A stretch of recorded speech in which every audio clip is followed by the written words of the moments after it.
Okay friends, இப்போ நம்ம pasta பண்ணிடலாம். நம்மளோட desi pasta. So olive oil இல்லைன்னா நார்மல் ஆயில் ஊற்றிக்கோங்க.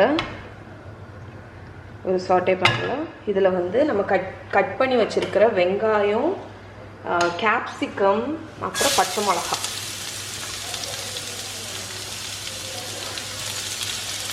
அதுக்கப்புறம் பச்சை மிளகா, இந்த மூணுத்தையும் ஆட் பண்ணிடுங்க.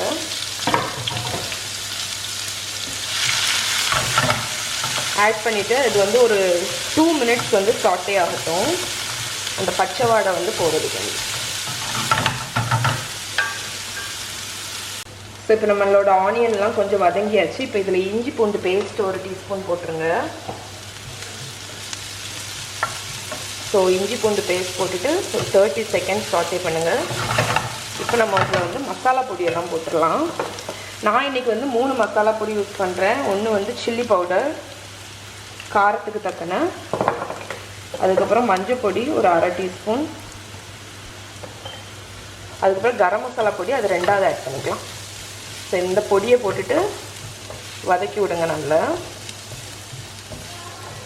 ஸோ உங்களுக்கு வேணுன்னா கொஞ்சம் தனியா பொடி போட்டுக்கலாம், சாட் மசாலா போட்டுக்கலாம். ஓகே, இப்போ நான் வந்து அரைச்சி வச்ச தக்காளி, நான் வந்து 3 தக்காளி எடுத்திருக்கேன். ஸோ ஒரு வெங்காயத்துக்கு 3 தக்காளி ஆட் பண்ணியிருக்கேன். ஸோ நல்ல பெரிய தக்காளியாக இருந்தால் 2 தக்காளி போட்டேன். எனக்கு இது வந்து மீடியம் சைஸ் தான், அதனால நான் 3 ஆட் பண்ணியிருக்கேன். ஸோ இப்போ தக்காளி போட்டுட்டு இது கண்டிப்பாக ஒரு 5 minutes குக் ஆகும்.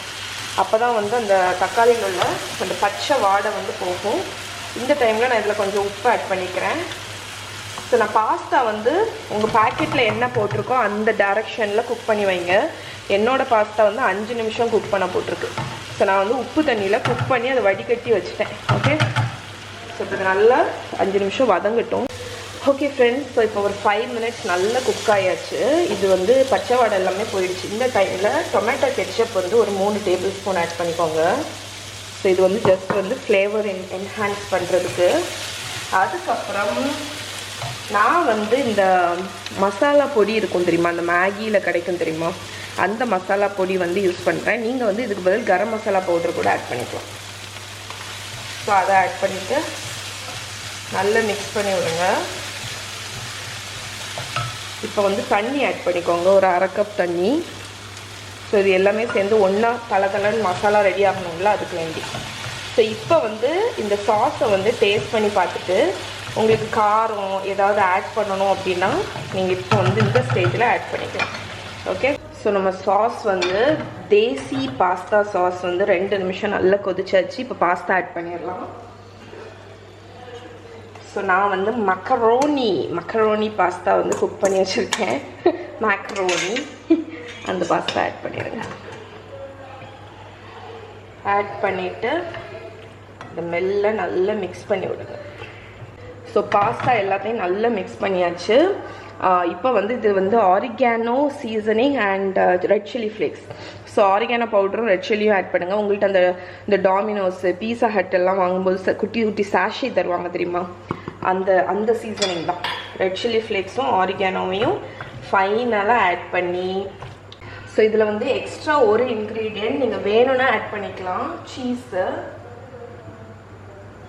நான் வந்து ஒரு 1/2 கப் சீஸ் வந்து துருவி வச்சுருக்கேன், செடார் சீஸு. நீங்கள் எந்த சீஸ் வேணாலும் ஆட் பண்ணிக்கலாம்.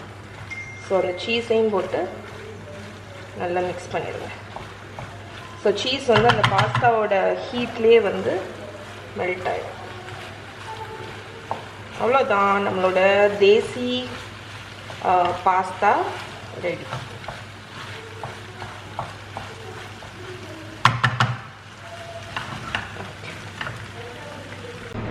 ஓகே ஃப்ரெண்ட்ஸ், ஸோ நம்மளோட சூப்பரான தேசி பாஸ்தா ரெடி ஆகிடுச்சு. தேசி மேக்கரோனி 10 நிமிஷம் தான் ஆகும், டக்குன்னு நீங்கள் வந்து டின்னர் ரெடி பண்ணிடலாம். ஸோ இதுதான் இன்றைக்கி எங்களோட